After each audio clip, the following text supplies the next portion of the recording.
L'enroulement viral de la vigne est présent dans l'ensemble des vignobles mondiaux. En France, il est présent sur l'ensemble du territoire, mais il a tendance à être en expansion plutôt dans les vignobles septentrionaux. Donc là, vous avez à l'arrière le rameau qui est bien outé jusqu'en haut, et vous avez cette feuille caractéristique qui s'enroule. Donc le limbe, on voit bien qu'il s'enroule, et vous avez les nervures qui restent vertes. Donc ces nervures qui restent vertes, ça permet de différencier le symptôme d'enroulement ici de celui de la jaunisse où la nervure elle commence à jaunir.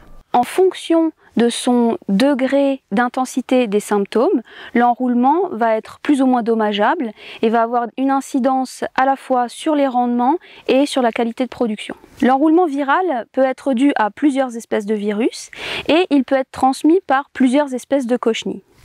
L'enroulement viral est également transmissible par les opérations de greffage, c'est-à-dire qu'il peut être transmis également par le matériel végétal.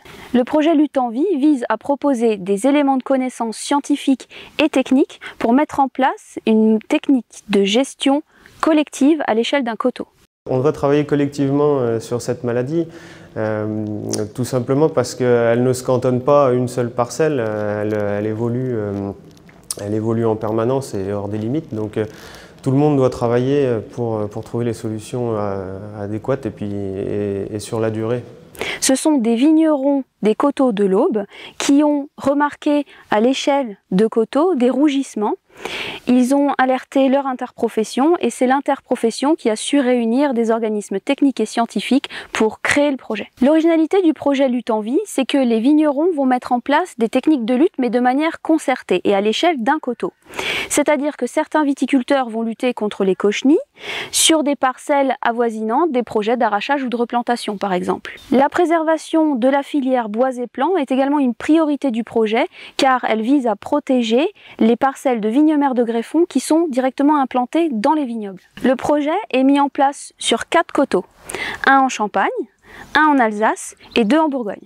Nous avons déjà pu réaliser dans le projet un état des lieux de certains coteaux candidats par de l'observation de symptômes, par des comptages de cochenilles et par également des tests viraux que nous avons réalisés. Il y a également eu des vols de drones pour aider à la prospection. Nous allons mesurer sur chaque coteau l'impact sur le rendement et sur la qualité du raisin. Les viticulteurs partenaires du projet Lutte en Vie ont l'opportunité de se former aussi bien aux problématiques de l'enroulement que à la problématique globale des dépérissements. Ils peuvent se former aussi bien sur le terrain que en salle ou alors via même une plateforme d'e-learning qui s'appelle Pathogène. Dans le projet, une part importante est dédiée à la sociologie. En effet, chaque coteau est un cas concret de gestion de lutte collective de l'enroulement et il est nécessaire de décrypter cette technique de lutte afin qu'elle soit reproductible et mise en place sur d'autres coteaux.